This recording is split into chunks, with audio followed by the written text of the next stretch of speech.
Good evening, and thanks for coming out tonight. I don't believe we have any residents, but we'll go ahead and go through the presentation anyway on the event that some folks want to watch this as we post it online later. My name is Jeff Barton. I'm the city manager, and with me to my left, we've got Deputy Budget and Research Director Aaron Mertz. We're going to go through a little bit of information tonight on the city's budget, as well as the proposed potential increase in the sales tax that council is going to consider taking action on March 18th. Before I begin, I want to introduce our interpreter, Mr. Mario Barajas. Mario? Yes, thank you, Jeff. Hello, my name is Mario Barajas. I'm going to be serving as tonight's interpreter for our Spanish speakers. I'm going to introduce myself now to the Spanish speakers. Buenas tardes, mi nombre es Mario Barajas. Voy a estar sirviendo como intérprete a los de habla hispana. Si acaso van a necesitar interpretación en español, pueden acudir hacia la parte de atrás de la sala y así de esa manera podemos proveerles el equipo para poder escuchar la interpretación. Muchas gracias. Thank you, Jeff. Thank you, Mario. So again, as we proceed into this evening's program, I'm going to do a little bit of an intro, and then Aaron Mertz will walk you through some of the detailed information that we have over the next few minutes and some slides. First and foremost, I just want to orient everyone. So we are now in the beginning stages of working through to plan our 25-26 budget. That's our fiscal year 25-26 that starts July 1st, 2025 and ends June 30, 2026. What we did a few days ago, based on last year's financial forecast, as well as some actions that the state took on behalf of the state that did not have such a great response on our budget. We're going to walk you through some of the things that have transpired since then. So on January 15th, our city council allowed us to post a notice for them to potentially consider a sales tax increase of up to 0.5%. The reason that we're doing that is, again, the state took several actions last budget year that had an adverse impact on our operating budget. And so one of those actions was their action to eliminate the residential rental tax, which was in theory supposed to give a break to those that rent. But I don't know many of you that have friends that may rent or have kids that rent. I don't think anybody's rent went down. So I think a lot of that money did not necessarily land on our renters. On top of that, a few years before that, Governor Doug Ducey implemented what was called the flat tax and reduced the income tax rate down to 2.5%. That also had an adverse impact on our operating budget. In some of the slides that Aaron Mertz will show you in a little bit, you'll see that in totality, the loss of that revenue that the state's action had on the city is over $300 million. Specifically, the residential rental piece through fiscal year 27-28 had a net impact of negative of $305 million to the general fund and other specialty funds that also received those revenues. The other thing that I want to emphasize to you, as we look forward in our budget, the city has done a really good job at making sure that we provide basic services to our residents, as well as try to keep up with our growth. I think some slides that we'll show you tonight will show you that the city has done a great job living within its means over the last 40 years. Our sales tax has not been increased outside of special voter initiatives for things such as transportation and public safety since 1986. Our overall sales tax rate for the city of Phoenix is 2.3%. The portion that supports the general fund is 1.2% and has been the same since at least 1986.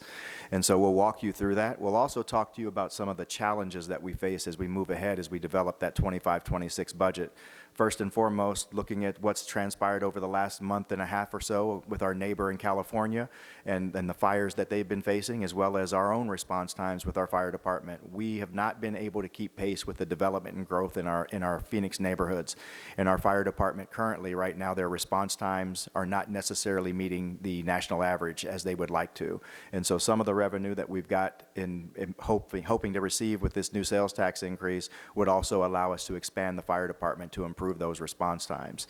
The other thing that we're going to be trying to address is the expiration of the federal stimulus funds that came about as a result of the American Rescue Plan Act, ARPA. We received about $396 million in ARPA funds.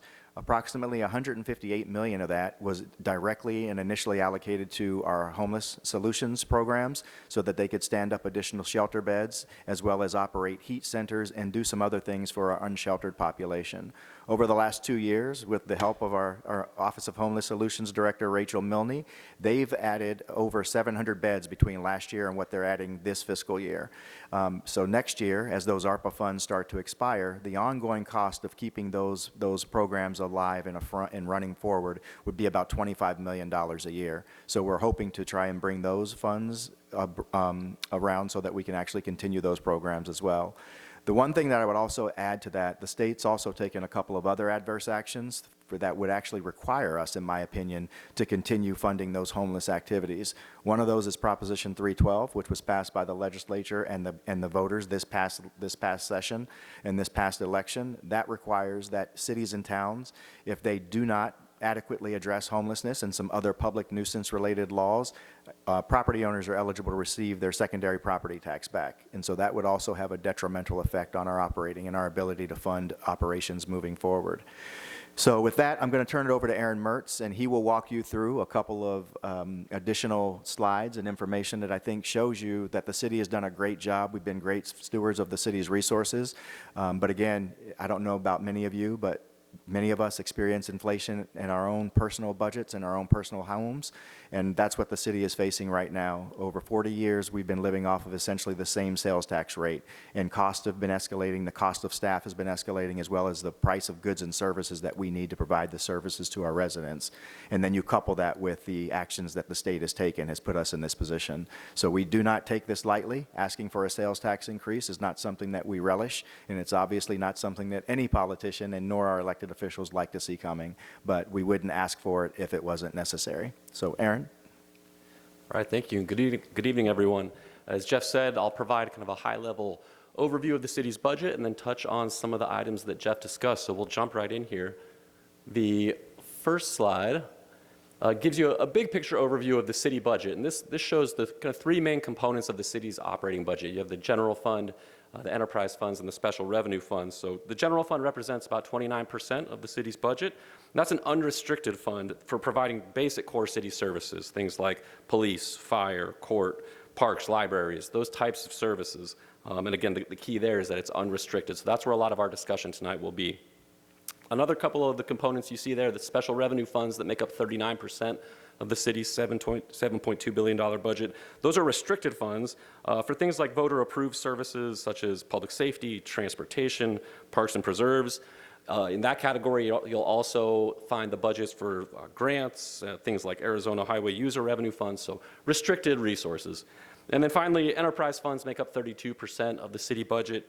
And those are also restricted, but they operate a little bit more like a business, where the revenues that are brought in pay for the services that residents receive. So those are your water and wastewater, your solid waste, things like Sky Harbor Airport.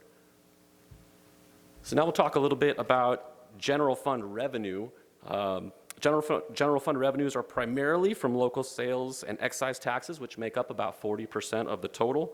State shared revenue is 38% of the total, and the next largest category. That includes income tax, sales tax, vehicle license taxes. This category is set by state statute, and it can't be changed by the city council. So those distributions come from the state. They're based on our share of the state's population, and so that makes up that category. Primary property tax is about 12% of general fund revenue, and that is maximized and limited by city charter and by state statute as well. And then finally, 10% of general fund revenue comes from user fees and other revenue. These are generated by city departments and includes things like ambulance billing revenue, which has rates set by the state. Now we'll talk a little bit here about the general fund budgeted expenditures. Now, the general fund is primarily dedicated, as you can see here, to public safety, to police and fire services at about 61% of the overall general fund. Much smaller categories elsewhere include community enrichment at about 12%, which includes parks, libraries, and human services. General government expenditures are for things like information technology, human resources, finance budget, and the mayor and council budgets. Criminal justice, community development, environmental services, and transportation make up about 9% of the pie there. And then finally, contingency, or the city's rainy day fund, is about 7% of total expenditures. So just walk you through a few statistics here about the city of Phoenix, and if you're a resident or a longtime resident, these won't be surprising to you. The city has grown massively over the last 4 to 5 decades. So the city is now obviously the largest city in the state, but it's the 5th largest city in the country. We've experienced massive growth in population, as you see in that first row, but also the number of square miles requiring services, total street miles, our number of parks and libraries, nearly doubling or more than doubling. So again, you can see the growth that's occurred, and I'll continue that on the next slide here.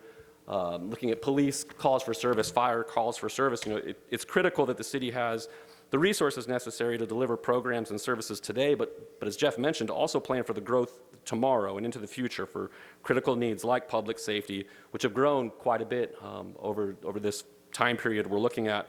And one other item I'll kind of point your attention to here is that bottom row, the total employees per capita, right, was about 11.9 back in 1980. We're actually lower than that now. So we have less city employees per 1,000 residents now than we did 45 years ago. It's an interesting fact.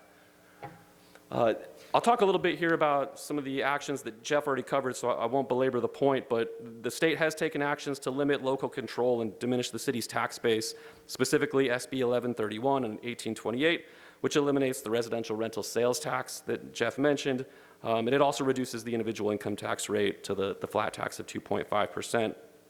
The city does not collect an income tax, but like I mentioned before, shares in revenue with the state based on our relative population.